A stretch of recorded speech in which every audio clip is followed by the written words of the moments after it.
we came from United States, New York in general, and my child, who's autistic, he's 12 years old. I think he was diagnosed around 18 months to 2 years or so. Luckily, he stopped banging his head against the wall, but while he was growing, he didn't process much information, and his eating habit completely different. He would stick to probably one thing, for example, peanut butter jelly. That is it, nothing else, or Nutella, that's it. And when I started contacting the Swiss Medica teams, honest opinion, they were very clear, transparent. When I spoke to them,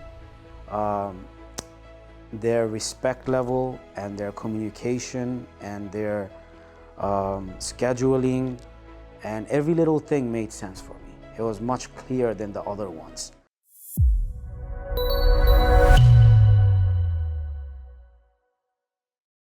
Good morning. Would you please let our viewers know where you come from and which health condition brought you to our clinic in Belgrade?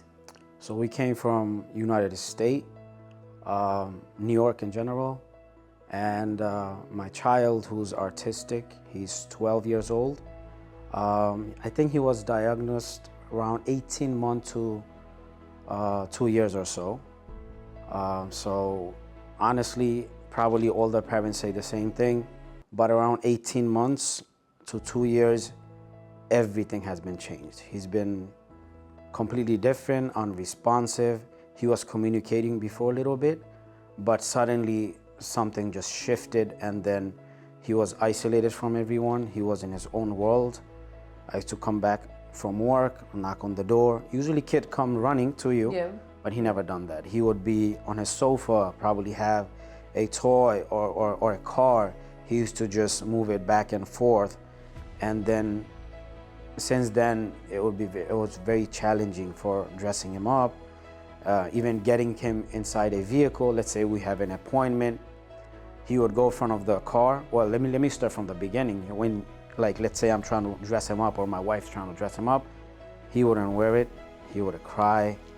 We had to literally put his socks and his sneakers. He would continue just throw it out. And finally, we were lucky. It took like probably 20 minutes to dress him up. We go out. Now it's time to get inside the vehicle. He would stop. Part two. Part two. He wouldn't want to get in. It would take 5 minutes, 10 minutes. If I would take him in, like forcefully, then the whole ride he would be crying and going exotic, crazy. And you know, I'm driving, it becomes very difficult. So I had to wait to calm him down. So it takes about 10 minutes sometime. He goes in, we drive, you know, he start poking, headbutting my wife, poke me from the back. It was very difficult. And finally, after the struggle, let's say we get to the doctor appointment. Now is the third part for him to come out. He doesn't want to come out. So then again, we have to force him out. So every little time we had different challenges with him. And luckily, he stopped banging his head against the wall. But while he was growing, he didn't process much information, and his eating habit completely different. He would stick to probably one thing, for example, peanut butter jelly. That is it, nothing else, or Nutella, that's it. So our struggle, it was definitely real, and honestly, my wife used to cry all the time, and we didn't want to even have another kid because we were afraid that what if the other kid becomes the same. So, you know, luckily we're blessed that we have another kid after 10 years. We waited, but we were helpful, and we're thankful to God that our second kid is fully healthy. So after our research, we wanted something beyond like traditional therapies, like let's say occupational therapy, speech therapy, and nothing was helping out. So I try to dig a little deeper, looking into different things. What are the other alternatives? And then somehow, you know, actually 4 years ago, something caught my eye with stem cell for autistic kids. And then I was looking into it. And then finally, with last 2 years or so, I looked at different institutes like Panama, Mexico. They were very close to United States. Right. And in the beginning, this was my last option because it's a little far away. The trip here is about 12 hours or so it's not an easy one. But let me start from the beginning. When I started contacting the Swiss Medica teams, honest opinion, they were very clear, transparent. When I spoke to them, their respect level and their communication and their scheduling and every little thing made sense for me. It was much clearer than the other ones. Like, I don't want to say negative about other places, but they were in the same standard level as Swiss Medica. So right after I spoke to, back then it was Andrew. I don't know if he's still working or not. Andrew Ross? Andrew, yeah. Andrew was great. Now it's Tim. Tim is amazing as well. So he was able to schedule a live session with the doctors to explain how things are done. If we don't know, of course, definitely we had fear, especially about the side effect. What's gonna happen, how difficult it is. So through that live session, they explained things in a manner that gave me conviction, and I started believing in it, and I kept going back and forth. But of course, I took my time, and then finally, 3 months before, we made that ultimate decision that we are gonna come by. And as always, every week, the parents that came here and they were interviewed as well. Mm-hmm. Every week I was looking forward to the videos for the testimony. And like I mentioned before to you, in the beginning I thought it was a scam because honestly, the world that we live in, not everybody's honest. And people are heavily into monetary gain by fooling other individuals. So I was thinking, is it legit or not? But being that it was from different background, from different countries, and every time parents used to come and tell their side of the story, it gave me that conviction and belief that this should be a authentic, legit place. That's when we started moving forward, and we made that booking, ticket, and all these other things. So. Have you mentioned to anyone else, like to your son's doctor, to a family doctor, or maybe to teachers at school, that you're planning to do the stem cell therapy? And if you have, what kind of response you heard from Honestly, them? since this is a new thing, and in the United States, it is not approved yet. Yeah. We don't know the real reason why it's not, but then again, some doctors started, but you have to go on, there's no insurance covering for it.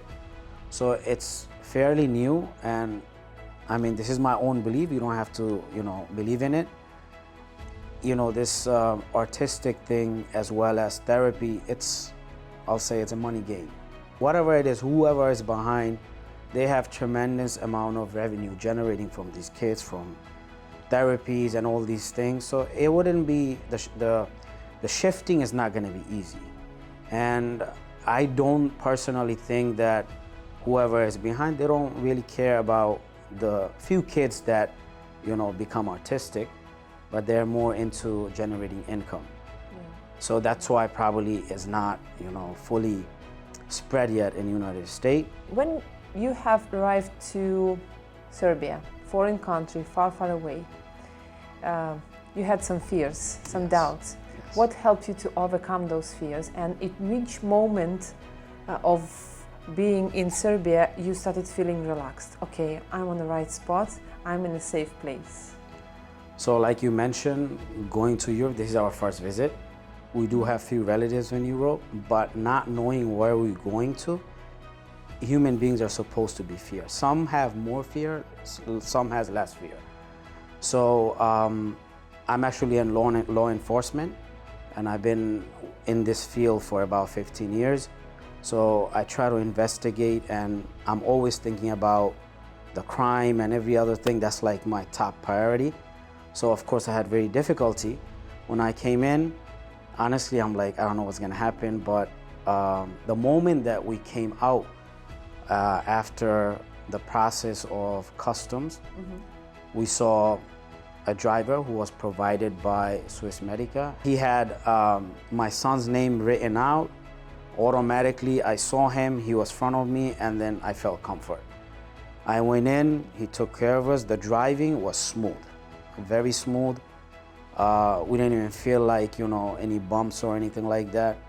And then after coming here, I'm still in doubt, looking at places, looking at people. But, you know, with all honesty, this has been my personal experience. I don't know what the result is going to be.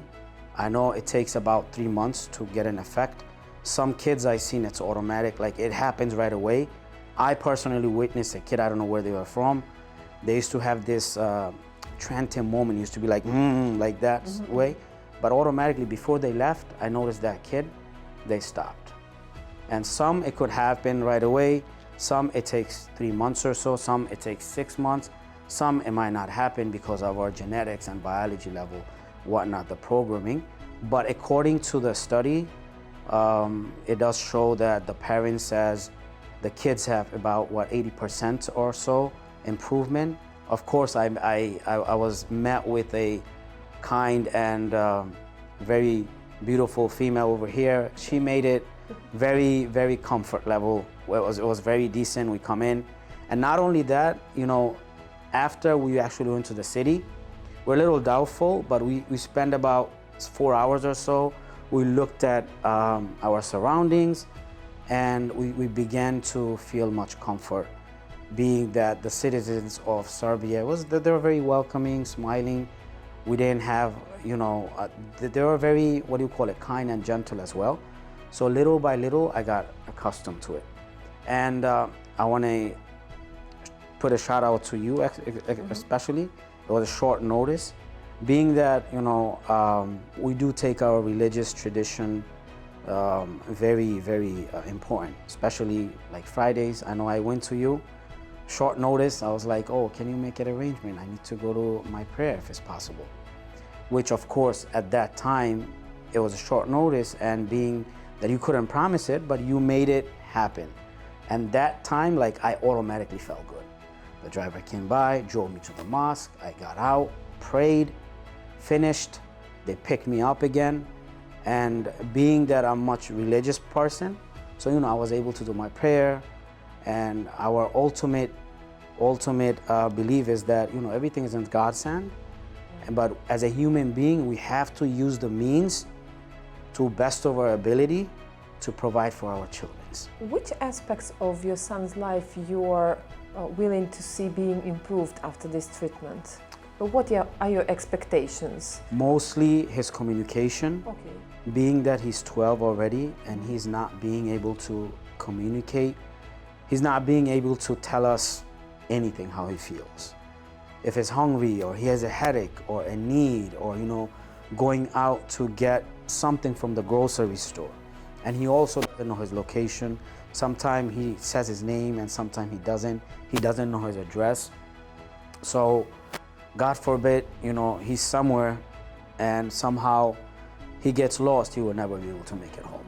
So that's very concerning, very, very afraid. So hopefully he knows how to communicate as well as he understands his location.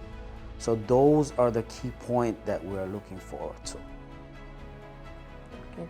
Thank you so much for sharing your experience with us. Thank you as well. And one more thing before I leave. Okay. Just like you, Anastasia has been very helpful, and Dr. Sanasia has been amazing. And I definitely don't want to forget about the people in the cafeteria. They've been amazing, amazing food, ultimate coffee. I'm a coffee lover. The first thing I do in the morning, I need my coffee to operate. Sorry we didn't have donuts. Donut is good, but, you know, I try not to, but the coffee was there. It was amazing. The cleaning team was awesome.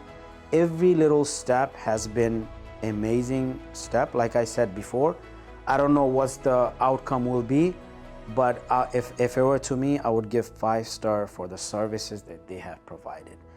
My family felt comfort, we've been welcomed, and all our necessities were fulfilled.